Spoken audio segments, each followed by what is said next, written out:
Atención, el siguiente episodio es una crónica del movimiento estudiantil de 1968. Nuestro objetivo es honrar la memoria de nuestros compañeros.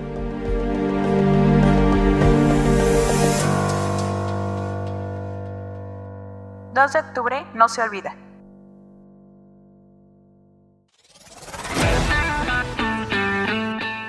Esto es Todo y Nada, un espacio creado por universitarios que quieren hablar de todo, pero no saben de nada.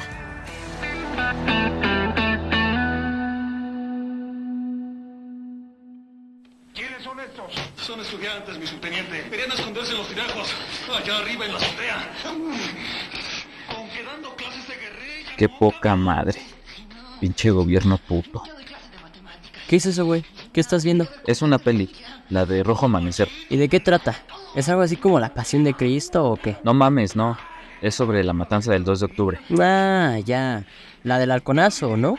¿La del jueves de Corpus? No, güey. La que tú dices fue en el 71. Pero no estás tan perdido. Más o menos por ahí vas. ¿Cómo que por ahí voy? ¿Neta no es esa? Neta, es que la que tú dices fue otra. La película que yo estoy viendo es de la matanza en Tlatelolco. ¿A poco es la del Díaz Ordaz? Ándale, esa mera. Bueno, casi le atino. ¿Y qué opinas? ¿Qué opino de qué? Pues de lo que pasó. Se ve que se hizo un desmadre. No se ve. Fue un desmadre. El pinche PRI le dio en la madre al país, güey. ¿Pero qué opino? Pues opino que este movimiento es muy importante para nosotros como universitarios. Pero también para el poli, ¿no? De hecho, los del poli fueron los que empezaron el movimiento. Es que cuando yo digo universitarios, no me refiero nada más a la UNAM. Me refiero a todos los estudiantes universitarios. A los del poli, a los de la Ibero y... pues a todos los que tienen aspiraciones de serlo. Es que sí fue un putazo.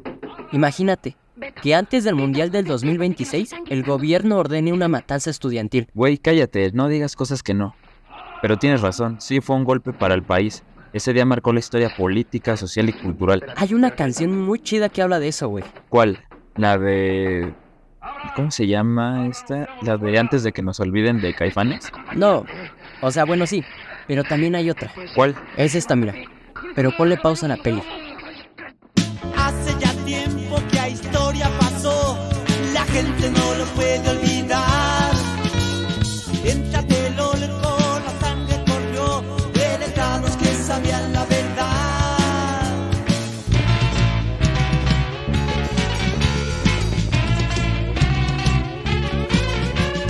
Esa injusticia al país sacudió, pero nadie lo pudo evitar. Las Fuerzas Armadas, el gobierno mandó, con orden directa del tirar a matar. Sí está chida, güey. Deberías de ver también las películas. La neta es que vale la pena saber lo que pasó. ¿A poco la que estás viendo no es la única? No, hay varias. Está la de Verano del 68, El Grito, ¿qué otra? Borrar la Memoria, Olimpia y hay un buen, güey. Y la neta es que todas están muy buenas. ¿Y cuántos años han pasado? Pues eso fue en el 68 y estamos en el 24. Bueno, en el 2024.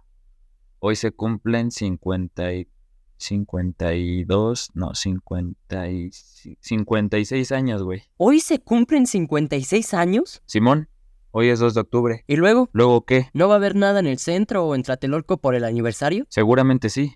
Todos los años hay algo. ¿Y qué pedo? ¿No vamos a ir o qué? No mames. Con problemas te acordaste de lo que pasó y quieres ir de revoltoso.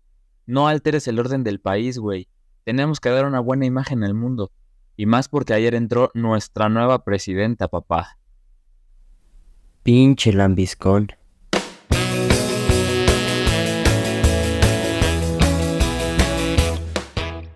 Hablar de los años 60 es hablar de la más rebelde y libertaria de todas las décadas. La moda de los años 60 en México se caracterizó por la influencia del movimiento hippie y por la inspiración de modas extranjeras. La nueva música, el consumo de drogas, la liberación sexual y la psicodelia fueron algunas manifestaciones de la transformación de los 60. Las mujeres usaban faldas entalladas, zapatos de tacón de aguja, trajes con chaquetas cortas y botones grandes, y vestidos sencillos y geométricos. Mientras que los hombres usaban trajes ajustados con pantalones de colores brillantes y también comenzaron a experimentar con el cabello más largo y el estilo más andrógino, es decir, un estilo con características tanto masculinas como femeninas.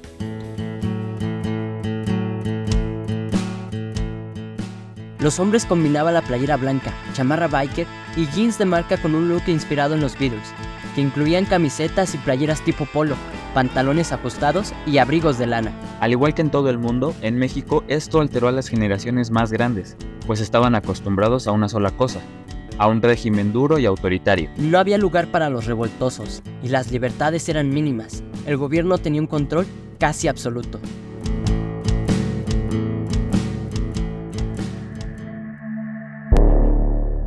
Gustavo Díaz Ordaz, el presidente que estaba en contra de todo esto y de los nuevos ideales, declarado anticomunista y posiblemente el hombre más tenso, enojón, conservador, serio, arrogante, estricto y ordenado de México. El presidente que estaba en contra del desorden, de los relajitos, del Che Guevara. El hombre que se opuso a que los Juegos Olímpicos se celebraran en México porque los consideraba caros, pero que una vez aceptada la idea, su objetivo era mostrarle al mundo que México era un país tranquilo, ejemplar y sin problemas interiores, lo cual era y es una completa mentira. Gustavo Díaz Ordaz, el hombre que llevó sus complejos personales a la silla presidencial. La madre de Díaz Ordaz llegó a decir frente a él: Pero qué feo hijo tengo. Gran parte del país lo comparaba físicamente con los monos, y esto, por supuesto, que le molestaba. En junio de 1966, el Diario de México cometió un gravísimo error. Se publicaron dos notas, una incluía al presidente y la otra hablaba sobre dos monos que llegaban a la capital del país. Pero por error, los pies de foto aparecieron invertidos. Debajo de la foto del presidente se leía: "Se enriquece el zoológico", y debajo de los monos aparecía: "Convención de gasolineros".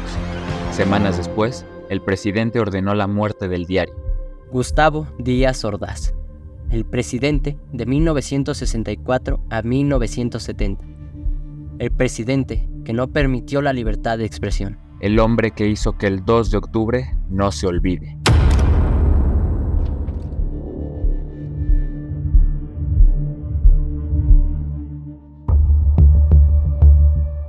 ...22 de julio de 1968... Estudiantes de la prepa Isaac Ochoterena y de las vocacionales 2 y 5 del Politécnico se enfrentaron en un partido de fútbol americano. ¿Y eso qué? ¿Cuál es el problema? Ese partido marcaría el inicio del movimiento estudiantil de 1968. Aquel juego terminó en una riña y horas más tarde intervino la policía. Dicha pelea siguió hasta un día después, hasta el 23 de julio. Fue entonces que los granaderos intervinieron violentamente y entraron a la Boca 5. Una auténtica batalla campal, una represión violenta y desmedida. Los granaderos golpearon a jóvenes y maestros. Cuando se les preguntaba a las autoridades sobre el suceso, evidentemente lo negaban todo. 26 de julio. Alumnos de la UNAM y del Politécnico organizaron dos manifestaciones para denunciar los sucesos anteriores. Buscaban denunciar los abusos del gobierno. Estas marchas pusieron en alerta al presidente Díaz Ordaz y al entonces secretario de Gobernación, Luis Echeverría. ¿Cómo respondió el gobierno?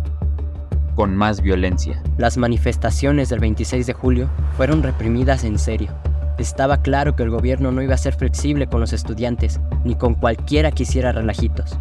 Las Olimpiadas estaban cerca, y nada, ni nadie, iba a impedir que México tuviera una imagen impecable. 27 de julio.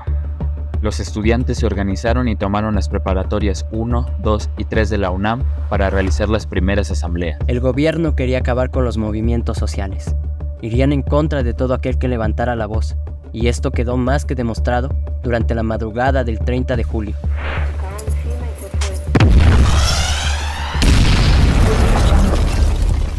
Elementos del ejército derribaron la puerta principal de la Prepa 1 de un bazucazo. Esto no detuvo a los estudiantes, no estaban dispuestos a tolerar la represión del gobierno. Ese bazucazo no solo motivó a los estudiantes para seguir luchando, sino que también indignó a la sociedad y levantaron la voz. En ese momento comenzaron a organizarse más escuelas y más movimientos políticos en busca de resolver demandas generales hacia un gobierno que consideraban corrupto, ineficaz y violento. 2 de agosto. Formado por estudiantes en paro, el Consejo Nacional de Huelga ve la luz. Los estudiantes no estaban solos. La coalición de profesores en educación media superior y superior además de directores de escuelas en paro, publicaron un desplegado en apoyo a los estudiantes. El movimiento iba en serio. 8 de agosto. Se dio lectura al pliego petitorio, y algunos de los puntos más importantes eran: 1. Destitución de elementos policiales encargados de violentar. 2. La extinción de los granaderos. 3. Indemnización a los familiares de los muertos y heridos desde el inicio del movimiento. 27 de agosto. El movimiento llegó a su cumbre con una manifestación masiva frente al Zócalo. Los jóvenes pedían la cancelación de las Olimpiadas y la derogación de los artículos que permitían al gobierno disolver manifestaciones políticas. Por supuesto, seguían pidiendo garantías de libertad y justicia. Octavio Paz, Lázaro Cárdenas y el rector de la UNAM, Javier Barros Sierra, personaje fundamental que apoyó el movimiento, se manifestaron contra el actuar violento del gobierno. Todo era felicidad. El Zócalo era una locura, una auténtica fiesta. Los estudiantes creían haber ganado y acabado con el autoritarismo. Había llegado la victoria. Pero la fiesta duró muy poco. El 28 de agosto, la realidad le dio una cachetada a los estudiantes. Cuando se abrieron las puertas de Palacio Nacional, no salió el presidente para hacer las paces, sino todo lo contrario. Salieron tanquetas amenazando y sacando a todos del centro histórico. 1 de septiembre.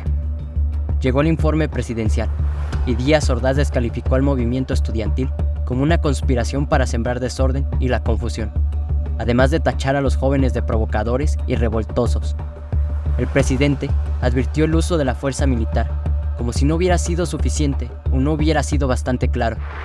Hemos sido tolerantes hasta excesos criticados, pero todo tiene un límite y no podemos permitir ya que se siga quebrantando irremisiblemente el orden jurídico como a los ojos de todo mundo ha venido sucediendo. 13 de septiembre. Llegó la manifestación que respondería a los adjetivos del presidente. La marcha que pondría una cruz en la boca de los estudiantes. Llegó la marcha del silencio. Una manifestación de protesta y desobediencia civil. Uno de los actos de resistencia más importantes de la historia de México. La manifestación del 13 de septiembre fue una protesta que se llevó a cabo en silencio total. No hubo gritos, chiflidos, burlas o consignas por parte de los asistentes a la marcha, la cual se dirigió, nuevamente, hacia la plancha del Zócalo de la Ciudad de México. 18 de septiembre. El gobierno de Díaz Ordaz ordenó el asalto militar a Ciudad Universitaria con tanques ligeros, vehículos artillados y de transporte, y 500 personas fueron detenidas, evidentemente, en su mayoría estudiantes. La gran mayoría de los líderes del movimiento fueron perseguidos y encarcelados. 29 de septiembre. El presidente Díaz Ordaz intentó encontrar una salida al conflicto y discutir el pliego petitorio. El Consejo Nacional de Huelga aceptó ir a las audiencias y reafirmó su lucha pacífica hasta que su pliego petitorio fuera atendido. Ese mismo día se convocó un mitin en la Plaza de las Tres Culturas, para realizarse 3 días después.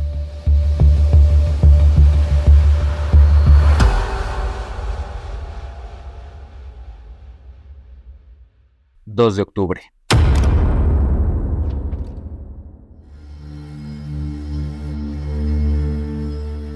Los hogares cercanos al lugar en donde se realizará el mitin se quedarán sin línea telefónica y posteriormente sin luz.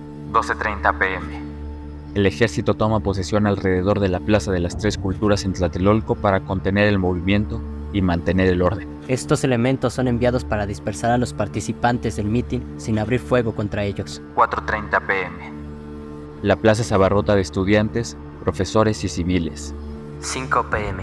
El Consejo Nacional de Huelga inicia el mitin para dar a conocer los puntos de su pliego petitorio.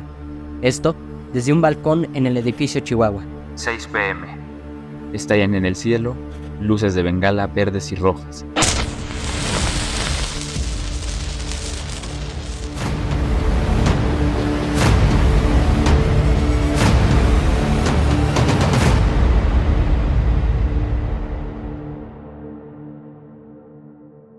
Comienza la matanza por parte del Batallón Olimpia y los manifestantes buscan refugio.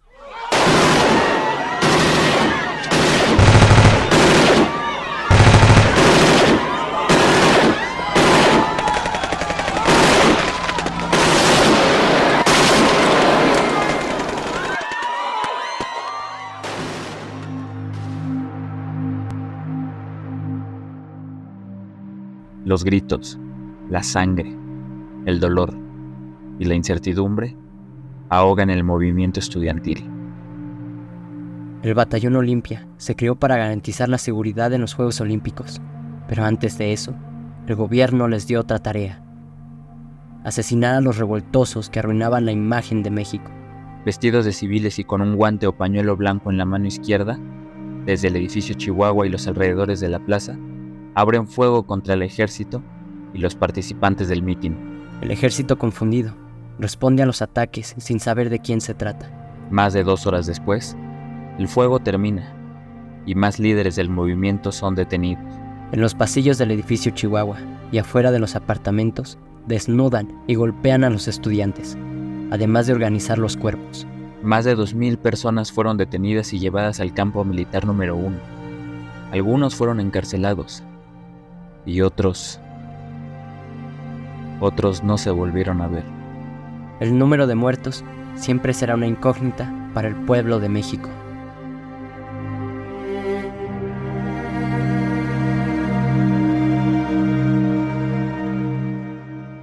El 9 de octubre, el Consejo Nacional de Huelga responsabilizó al gobierno y finalmente, el 4 de diciembre, el Consejo se disolvió, marcando así el final del movimiento estudiantil. El 12 de octubre de 1968 marcó el triunfo del gobierno mexicano. En una ceremonia llena de emociones, el presidente Díaz Ordaz inauguró los únicos Juegos Olímpicos que se han celebrado en el país. Hoy, 12 de octubre de 1968, declaro inaugurados los Juegos Olímpicos de México, que conmemoran la 19ª Olimpiada de la era moderna.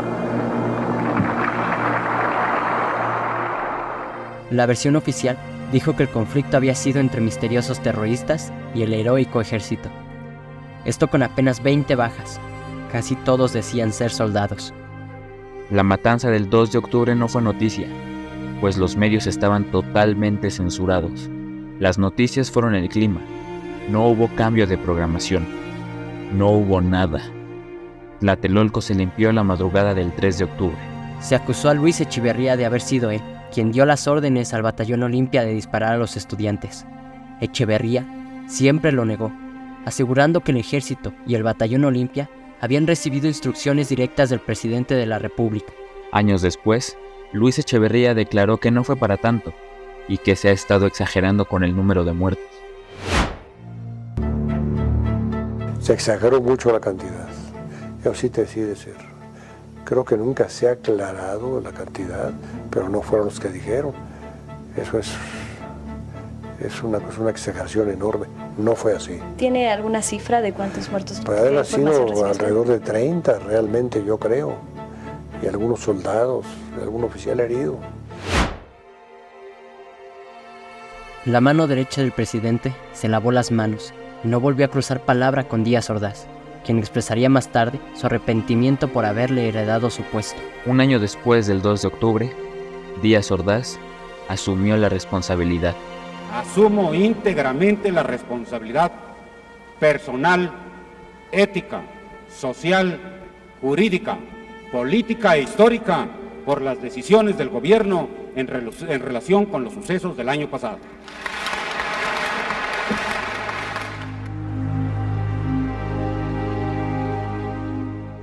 Gustavo Díaz Ordaz murió en 1979, asegurando que había salvado a México. Pero de lo que estoy más orgulloso de esos 6 años es del año de 1968, porque me permitió servir y salvar al país. Les guste o no les guste, con algo más que horas de trabajo burocrático, poniéndolo todo: vida, integridad física, horas, peligros, la vida de mi familia, mi honor, el paso de mi nombre a la historia. Todo se puso en la balanza. Afortunadamente, salimos adelante.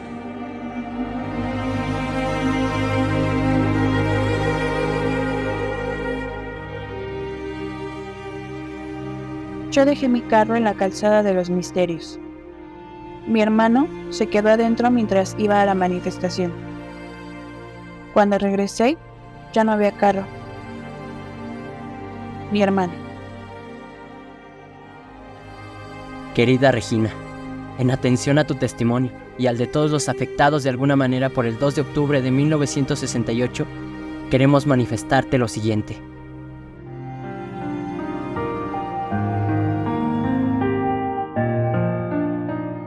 Desgraciadamente, el contexto político de México en el cual vivieron fue en muchos sentidos adversos.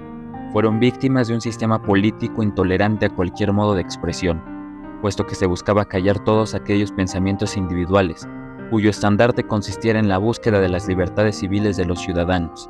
Por ello, pasarían más de 30 años para que en México se consolidaran aquellos derechos que exigieron y por los que lucharon. También queremos decirles que en el México en que vivimos nosotros, tenemos más libertades, por llamarlo de alguna manera. Hoy existen las redes sociales.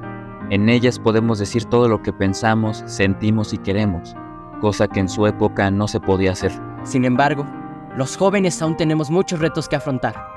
En los últimos años, compañeros de la universidad han alzado la voz con el objetivo de que las autoridades escuchen nuestras peticiones, tendientes a alcanzar un mayor esplendor para nuestra alma mater. Lo anterior es resultado de los sacrificios hechos por parte de luchadores sociales como ustedes. Por ello, queremos agradecerles por inspirar a estas nuevas generaciones en la búsqueda difícil, pero alcanzable, de construir un México más justo de la mano de los nuevos estudiantes.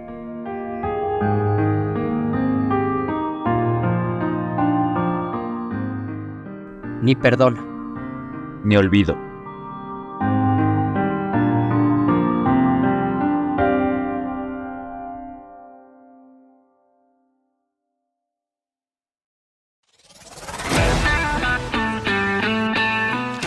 Esto fue Todo y Nada, un lugar en donde se habla de todo, pero no se sabe de nada.